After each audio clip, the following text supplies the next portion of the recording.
First of all খুব হতাশ Argentina টিমের পারফরমেন্স দেখে। এক মেসি মারাদোনার মতো ট্যালেন্ট যদি হয় সেটা আলাদা কথা, আদারওয়াইজ তার মানে বুঝিয়ে দিচ্ছে তারা ওয়ার্ল্ড চ্যাম্পিয়ন হওয়ার জন্যই এসেছিল। আমার কাছে খুব মানে সন্দেহ যে এই ধরনের ফুটবলার আর আসবে কিনা। কেননা football is now mechanical, football is now is very very scientific and football is very very mathematics. নমস্কার, সকারের সময় আপনাদের সকলকে স্বাগত। আমি রনিপা আপনাদের সঙ্গে রয়েছি। আমার অতিথিরাও আমার সঙ্গে রয়েছেন, প্রাক্তন ফুটবলার মেহতাব হোসেন এবং সত্যজিৎ চট্টোপাধ্যায় আমাদের সঙ্গে রয়েছেন। আপনাদের দুজনকেই আমাদের অনুষ্ঠানে অনেক অনেক স্বাগত। মেহতাব, প্রথমে আমি জিজ্ঞাসা করব, কালকে তুমি গোটা খেলাটা দেখেছো, আমরা প্রত্যেকে খেলাটা দেখেছি, তোমার ঠিক কোন কোন জায়গায় খুঁত বলে মনে হয়েছে? ফার্স্ট অফ অল খুব হতাশ আর্জেন্টিনা টিমের পারফরমেন্স দেখে। হতাশ বলবো না, একটা টিম যে কতটা সুপিরিয়র হতে পারে, তাদের স্ট্র্যাটেজি একটা টিমকে নট আ সিঙ্গেল শট নিতে দেয়নি। এই জিনিসটা পুরো টুর্নামেন্টে একটা গোল খেয়েছে, আনবিটেন। তার মানে বুঝিয়ে দিচ্ছে তারা ওয়ার্ল্ড চ্যাম্পিয়ন হওয়ার জন্যই এসেছিল। আর মেসির জন্য অফকোর্স খারাপ লাগছে। তাদের মিডফিল্ড পুরোপুরি ডিসজয়েন্টেড বলতে পারো।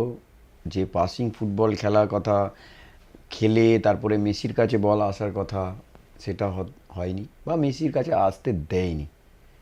আমরাই আলোচনা করছিলাম, সত্যদাও তাই বলছিল কি ওরা এত সুন্দরভাবে হাই প্রেস করে, একটা বলের জন্য তিনজন, তোমাকে ওখান থেকে বেরোতে দেবে না। আর কালকে তাই প্রুভ হয়েছে। এতটা যখন ধরো রাইট ব্যাক বল ধরছে বা টেলেফেগো বল ধরছে, তারা এত সুন্দরভাবে প্রেস করছে। প্রথম হচ্ছে লাইন কাট করছে, ওখান থেকে লাইন থেকে পাস করতে দেবে না। যখন থেকে লাইন থেকে পাস করতে গেছে তখন থ্রো হয়ে গেছে। মানে এত সুন্দর টাইট, মানে আপ ফ্রন্টে এত টাইট তোমার প্রেস করেছে, কিচ্ছু করতে পারেনি। এই যে এটা না কি মেসিকে পুরো ম্যানমার্ক করেছে সারাক্ষণ।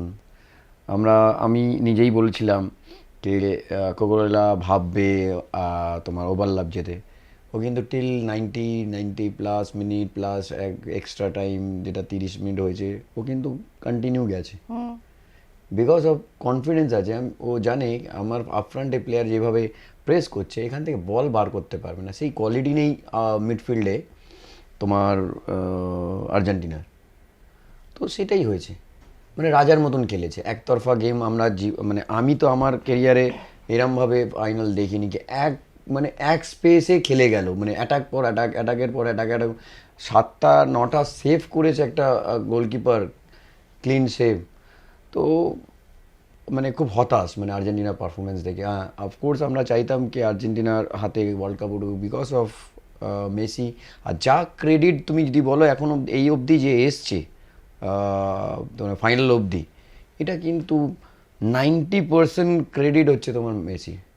একদম, এই কথাটা বারবার মানে আজ সকাল থেকেই চর্চার বিষয় হয়ে গেছে যে আর্জেন্টিনার জন্য মেসি একমাত্র ছিলেন যিনি সেই এক্স ফ্যাক্টর, যে কথাটা আমরা আগের দিনও আলোচনা করছিলাম। তোমার এটা কেন মনে হচ্ছে যে আর্জেন্টিনা একেবারেই মানে কোনো রকমের অ্যাগ্রেশনে গেল না, পুরোটাই ডিফেন্সিভ খেললো? মানে কি স্ট্র্যাটেজি নিয়ে শুরু করেছিল একটা ফাইনাল খেলার মতন যে একটা দল? অনেকে বলছে যে এমন খেলেছে যে সেমিফাইনালে উঠবারও যোগ্য নয়, এরকম কথাও শোনা না, যাচ্ছে। এটা তো এরম ম্যাচ হলে সে সবাই ক্রিটিসাইজ করবে, ক্রিটিসাইজ করার লোক তো অভাব থাকে না।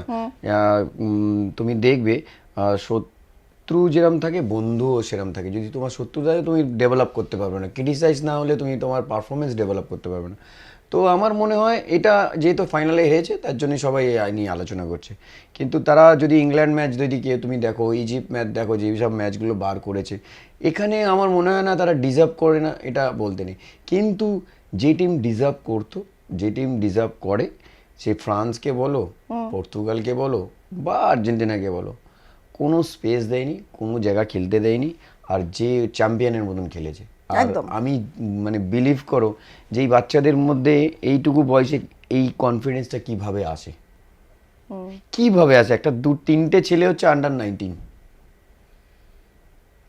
তো আমি সারপ্রাইজ। আর আমি এই স্পেন টিমটাকে, যেটা আমরা সবসময় আলোচনা করছিলাম, এই স্পেন টিম কিন্তু লম্বা রেসের ঘোড়া, অনেক দূর যাবে, অনেক দূর যাবে। কেন এখনও এই টিম থেকে অ্যাটলিস্ট 2 থেকে 3টে ওয়ার্ল্ড কাপের হয়তো এই স্পেসে খেলতে পারবে না, আর একটা ওয়ার্ল্ড কাপ এই স্পেসে খেলতে পারবে, তারপরে কিন্তু ড্রপ হবে, যেটা স্পেন টিমে লাস্ট, যেটা আমরা গোল্ডেন এরার কথা বলি, তাদেরও ড্রপ হয়েছিল।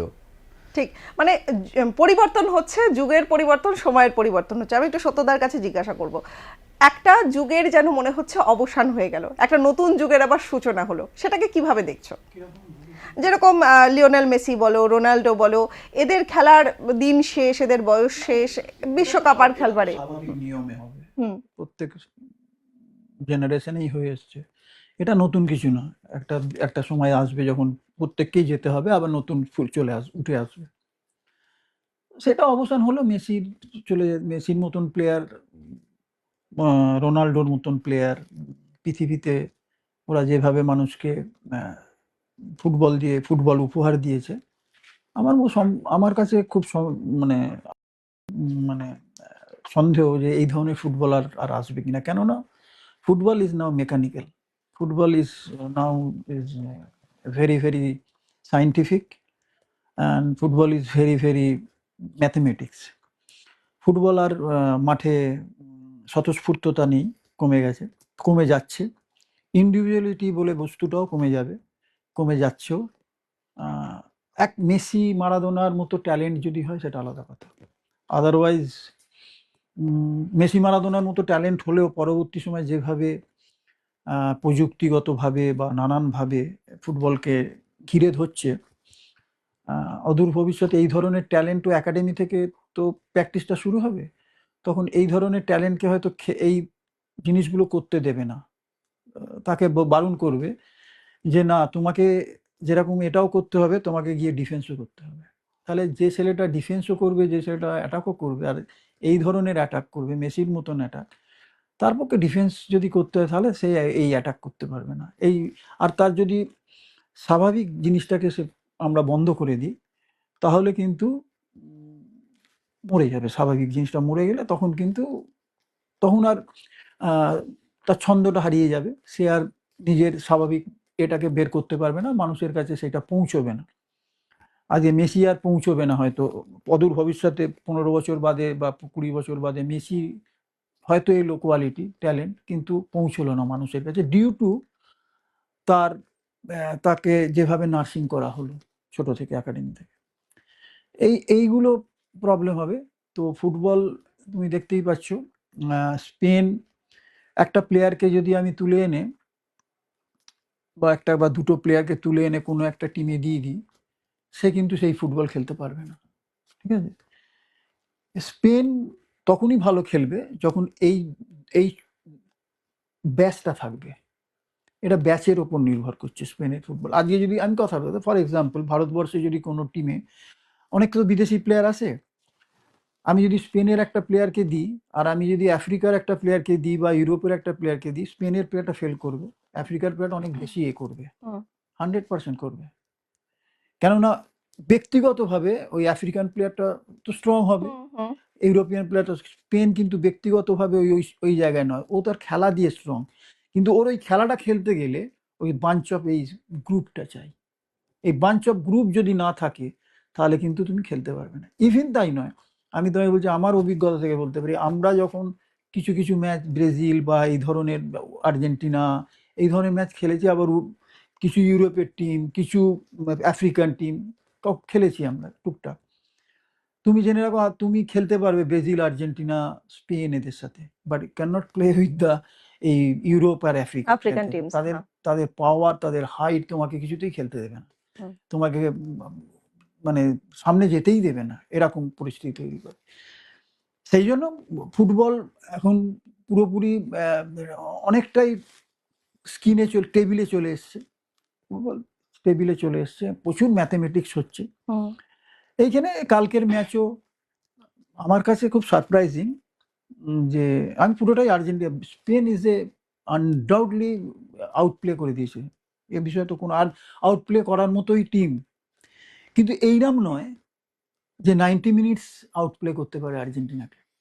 এটা আমার মনে হয়, আজকে ধরো ইংল্যান্ড যে ভুলটা করলো আর্জেন্টিনার সাথে, যদি আমরা বলি ভুলটা করলো, ঠিক সেই ভুলটাই কেন আর্জেন্টিনা করলো আমার মাথায় এলো না। কালকে সারাক্ষণ ধরে আমি বসে বসে খেলা দেখতে দেখতে ভেবে যাচ্ছি, আমি ভেবেছিলাম যে সেকেন্ড হাফ আমি তোমাকে উদাহরণ দিয়ে বলে দিতে পারবো, দেখিয়ে দিতে পারবো, আজকে চালিয়ে দিলে দেখিয়ে দেবো। 90-তে ব্রাজিল আর আর্জেন্টিনা খেলা হয়েছিল। ফার্স্ট হাফে আর্জেন্টিনাকে আউটপ্লে করে দিয়েছিল, আউটপ্লে করে 3-4টে গোল হয়ে গেলেও কিছু বলার ছিল না। বারে লাগছে, সেভ করছে, গাইকোচিয়া সম্ভবত গোলকিপার ছিল। মানে নো হ্যাভ, আর্জেন্টিনা মানে ক্রমশ ফাইট করে যাচ্ছে, খালি ফাইট করে যাচ্ছে, আর্জেন্টিনা যেতেই পারছে না। কিন্তু যখন সেকেন্ড হাফ এলো, ম্যাচটা 50-50 করে নিল আর্জেন্টিনা। কেন? তাদের ব্যাপারটাই বদলে ফেললো, মাঠে চরিত্রটাই বদলে ফেললো, খেলার ধরনটাকে বদলে ফেললো, এবং আলটিমেট 1 গোলে জিতে গেল। ব্রাজিল কিন্তু তাকে ব্যাক করাতে বাধ্য করলো। আজকে যদি কালকে আর্জেন্টিনা সেকেন্ড, আমি ভেবেছিলাম, আমি সবসময় দেখেছি 90 মিনিটস গেমে 45 মিনিটস অ্যান্ড 45 মিনিটস, এটার মধ্যে অনেক তফাৎ হয়। ফার্স্ট হাফ একটা খেলা হয়, সেকেন্ড হাফ আর একটা খেলা হয়। তো তুমি সেকেন্ড হাফে, আমি ভেবেছিলাম, আমি বললাম আমরা যারা খেলা দেখছিলাম যে দেখ সেকেন্ড হাফে খেলাটা বদলে যাবে, কিন্তু আমি দেখলাম না, কোনো ওদের আলোচনা, ওদের প্ল্যানিং যেটা হলো ভেতরে সেকেন্ড হাফে গিয়ে, সেটা মনে হয় আমার একই থেকে গেল, একই থেকে। আজকে স্পেনকে তুমি যদি, এই স্পেনকে যদি তোমাকে খেলতে হয়, আমার যেটা মনে হয়েছে, তুমি দেখো স্পেন কখনোই কেপ ভার্দের সাথে এই ফুটবল খেলতে পারেনি। প্রথম ম্যাচ ভেবে দেখো, বা অন্য ম্যাচ ধরো, ফ্রান্সের সাথে কিছুটা খেলেছে আর আর্জেন্টিনার সাথে খেললো, অন্য ম্যাচ কিন্তু স্পেন কিন্তু অনেক ডিফিকাল্ট জায়গায় পড়েছিল। আজকে যদি এই আর্জেন্টিনার জায়গায় স্পেন যদি সুইজারল্যান্ডকে ফেস করতো, নরওয়েকে ফেস করতো, স্পেন কিন্তু এই ফুটবল খেলতে পারতো না। কেন? ওই পাওয়ারফুল এতে ওকে খেলতে দিত না। আর্জেন্টিনা কিন্তু অ্যালাউ করে দেখিয়ে গেল সারাক্ষণ। আমি বলছি স্পেন ইজ এ স্পেন কোনো অবস্থাতেই তুমি ওকে আটকাতে পারবে না, এ বিষয়ে কোনো সন্দেহ নেই। মানে কোনো বিরাট মেজর ভুল না করলে, এমন একটা ছন্দে ওরা খেলছে ফুটবল। কিন্তু আর্জেন্টিনা তার মানে এই নয় যে আর্জেন্টিনাও তো ফাইনালে উঠেছে এই এতগুলো টিমকে বিট করে, ফাইনালে উঠেছে, বিশ্বকাপের চ্যাম্পিয়ন, তবুও যেন মনে হচ্ছে কোথায় যেন একটা খাপ ছাড়া খেলাটা। দেখবে মেসি খুব বিরক্ত হয়ে গেছিল, হ্যাঁ, কিন্তু ওই বিরক্তিটা কেন যে মেসি সেকেন্ড হাফে গিয়ে কেন টিমটাকে করলো না বা মালিনা করলো না, আমি তাহলে কি এবিলিটিতে? না, এবিলিটিতে তো হতে পারে না। আর্জেন্টিনার এবিলিটি কম, এতটাই কম যে এই ফুটবল খেলবে। তাই আমার কাছে আজকেও ও যেরকম বলছিল, আমি আর ও যখন আলোচনা করি, মেহতাব আলোচনা করছিল যে হতাশ, ডেফিনেটলি। কেননা আমরা তো এই আর্জেন্টিনাকে দেখতে অভ্যস্ত নই, যত খারাপই হোক। আজকে আর্জেন্টিনা যে ফুটবলটা খেলেছে, আমি মানে আমি বলছি এটা ভারতবর্ষ, আমরা এগুলো খেলি, আমরা খেলতাম।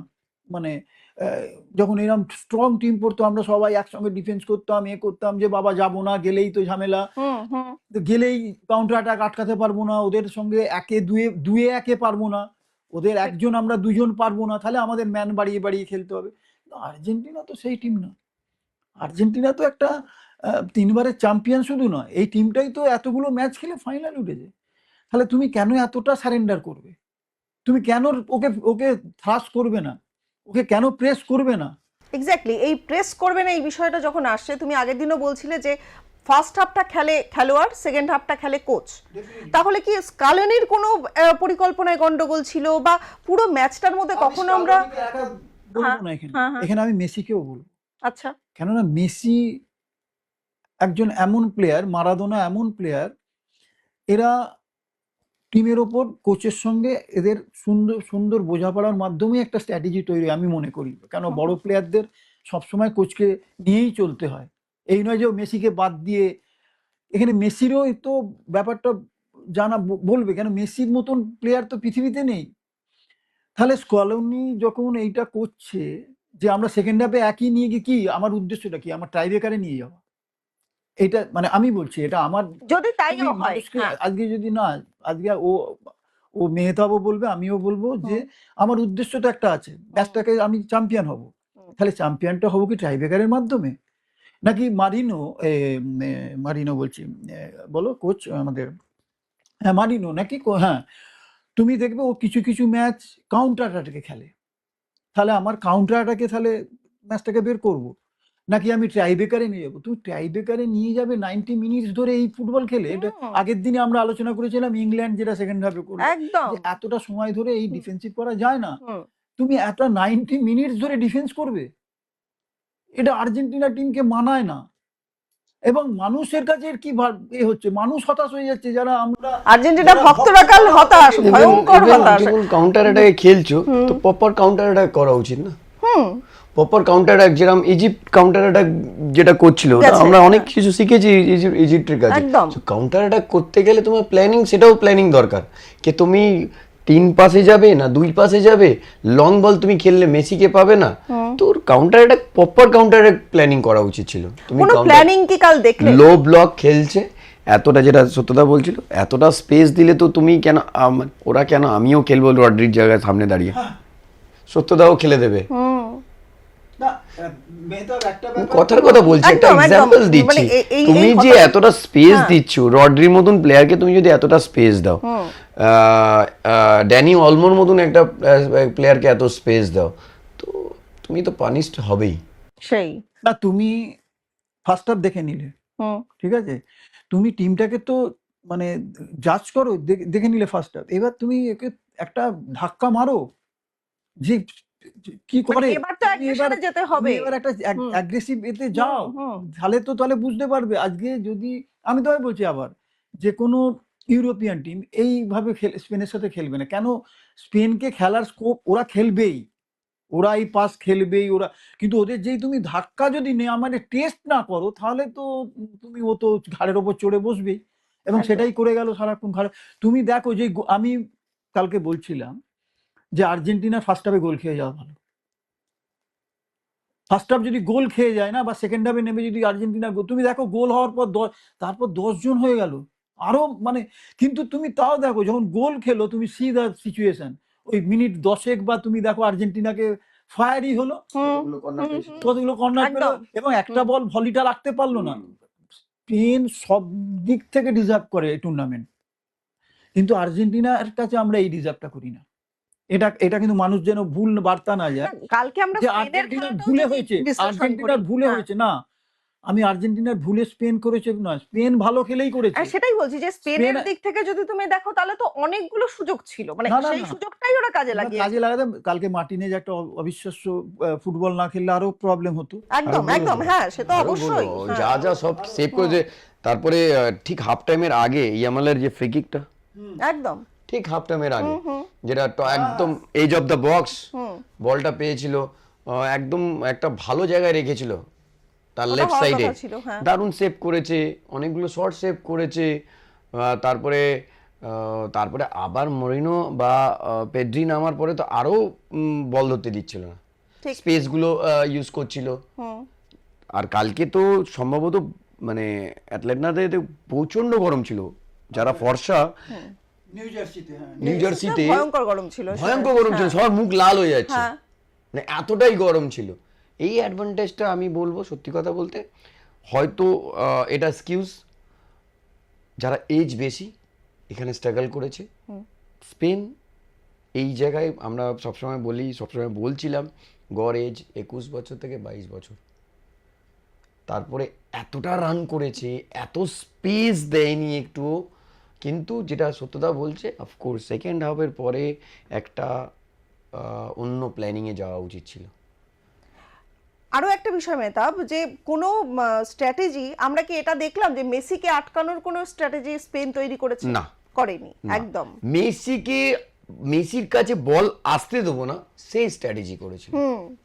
তুমি দেখো ওদের একটা গোলকিপার স্টার্ট করছে মার্টিনেস থেকে, অথবা তোমার রোমেরো, তারপরে বাদিক মার্টিনেস, আবার লেফট ব্যাকটা নাম্বার 5, 3টে পাস, দেন চেজ, একদম ওরা খেলতে দিচ্ছে, 2-3টে পাস, তিনটে দেন pass যখন দিয়েই, হ্যাঁ। এলিফিওর কাছে আসছে প্রেস, প্রেস। বল আর আমি উপরে আসতে দেবো না।